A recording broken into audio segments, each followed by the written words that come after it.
Informasi OJK 2021.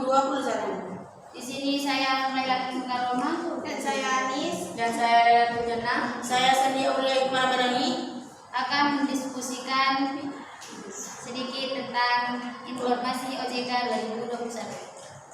Agar tak terjebak pinjol ilegal, Fintech perlu mengetahui apa saja pinjol resmi yang terdaftar oleh Otoritas Jasa Keuangan. Per bulan September lalu 2021, ada 107 pinjol resmi yang memiliki izin dan terdaftar di lembaga tersebut.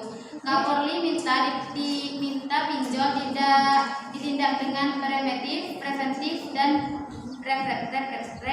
represif dibandingkan dengan daftar pada Oktober lalu. Jumlah ini sebetulnya mengalami penurunan dari yang semula 116 pinjol terdaftar dan memiliki izin OJK. Sekarang ini OJK mencatat ada 85 pinjol yang berizin dan 22 yang terdaftar. Demikian dilansir dari CNBC Indonesia. Pada periode kali ini OJK mencabut izin terdaftar 7 pinjol.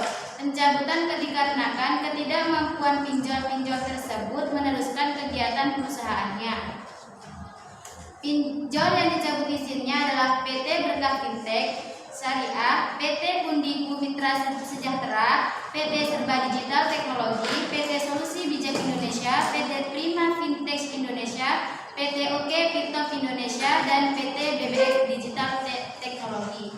Kantor Otoritas Jasa Keuangan Tegal, Jawa Tengah telah menerima 62 aduan terkait pinjaman online ilegal. Pengaduan masyarakat itu diterima selama periode Januari sampai September 2021. Pengaduan mengenai pinjol ilegal itu selama periode bulan Januari hingga September 2021 sebanyak 62 pengaduan, kata Kepala OJK Tegal Ludia Arianto.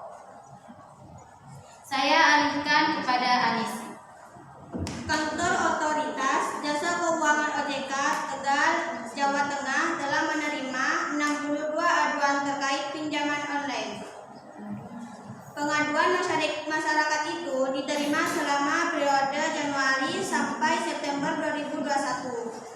Pengaduan mengenai pinjol ilegal itu selama periode bulan Januari sehingga September 2021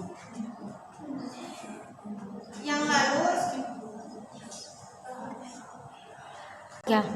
Belum lama ini Otoritas Jasa Keuangan OJK telah memberikan izin atau tanda pendaftaran untuk puluhan layanan fintech, lending atau pinjaman online alias pinjol.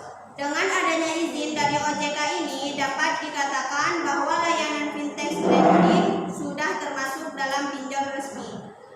Dikutip dari laman resmi OJK, disebutkan saat ini ada 116 penyelenggara fintech lending yang sudah terdaftar dan berizin di OJK. Ada 9 penambahan penyelenggara fintech lending berizin sehingga jumlah penyelenggara fintech lending berizin menjadi 77 penyelenggara. Berikut adalah 9 pinjol resmi yang baru dapat diizinkan OJK.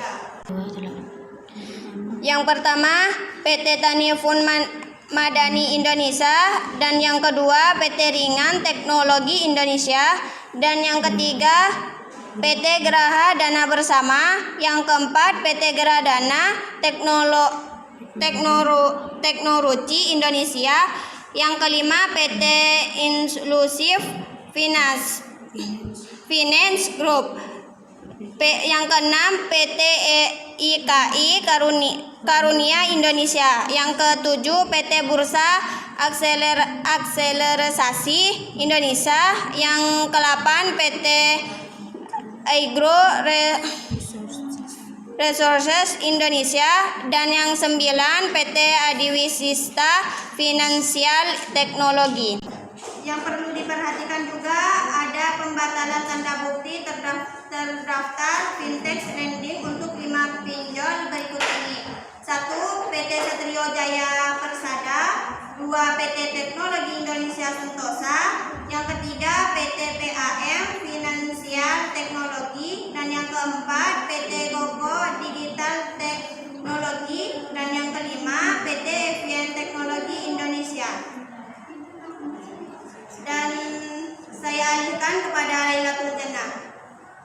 Pembatalan itu diberikan lantaran 5 pinjol tersebut tidak mampu meneruskan kegiatan operasional. Terakhir, OJK mengimbau masyarakat untuk selalu menggunakan jasa penyelenggaraan fintech lending yang sudah terdaftar atau berizin dari OJK.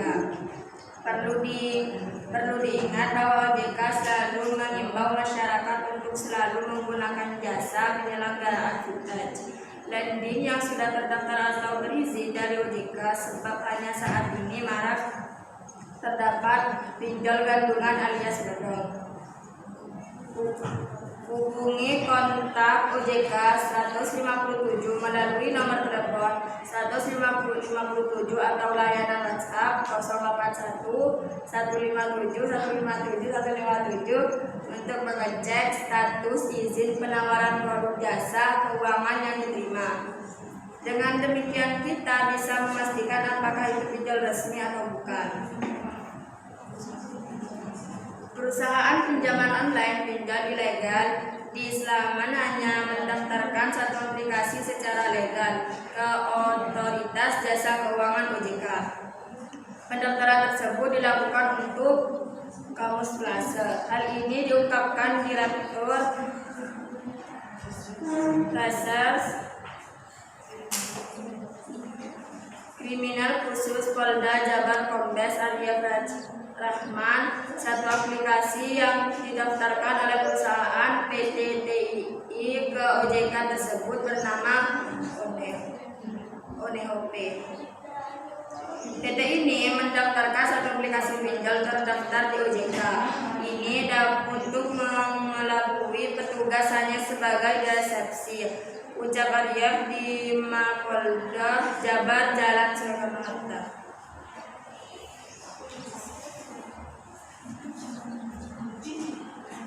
Aturan pinjol Islaman saat tagih utang, teror dan ancaman nasabah. Namun kata Arya, dalam penyataan PT tersebut justru memiliki aplikasi lain yang dilaksanakan. Total ada 23 aplikasi legal atau yang tidak terdaftar dijalankan perusahaan itu. Dan saya alihkan kepada Sandiaulia Hikmamadani. Oke, di sini ada 23 aplikasi legal yang dijalankan perusahaan tersebut, yaitu Walid, Tunai CBT, Dana Tercepat, Pinjaman Uang, Kantong Uang, Sumber Dana, Wadah Pinjaman, Saku 88, Pahlawan Pinjaman, Pinjaman Teman, Kredit Kita, Bos Duit, Money Gain, Doku Daily, Kredit, Tarik Tunai, Uang Insan, Tunai, Gesit, Kapten Pinjam, Dana Harapan, Duit Langit, Konjoin, dan Saku Uang. Total ada 8 tersangka, yakni RRS Direktur Perusahaan, JT penjabat sebagai Asisten Manajer, AZ sebagai HRD, RS penjabat HRD, MZ sebagai IT Support, IE Team Leader Desk Collection, IM Team Leader Desk Collection, dan AB sebagai Desk Collection atau Debt Collector Online. Menko Polhukam Mahfud MD meminta masyarakat tak membayar cicilan ke pinjol ilegal jika terlanjur jadi korban. Lantas bagaimana cara membedakan pinjol ilegal dengan yang legal? Simak penjelasannya. Yang pertama, tidak terdaftar atau tidak berizin dari OJK, menggunakan SMS atau WhatsApp dalam memberikan penawaran. Memberikan pinjaman sangat mudah. Bunga atau biaya pinjaman serta denda tidak jelas. Ancaman teror, intimidasi, pelecehan bagi peminjam yang tidak bisa membayar, tidak mempunyai layanan pengaduan, tidak mengantongi identitas pengurus dan alamat kantor yang tidak jelas. Diminta akses seluruh data pribadi yang ada di dalam gawai peminjam. Pihak yang menagih tidak mengantongi sertifikat penagihan yang dilakukan Asosiasi Fintech Pendanaan bersama Indonesia AFPI. Pesan Mahfud agar pinjol ilegal tak dibayar jika terlanjur jadi korban. Selama 2018 sampai 2021 sudah ada 3.516 yang dihentikan berdasarkan data terakhir, yaitu Oktober.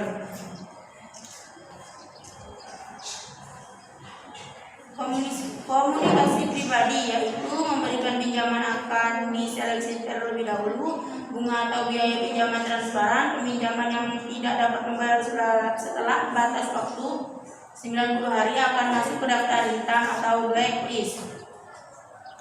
Selama itu, perusahaan memberi pinjaman online yang legal memiliki kriteria sebagai berikut. Sama seperti yang sebelumnya.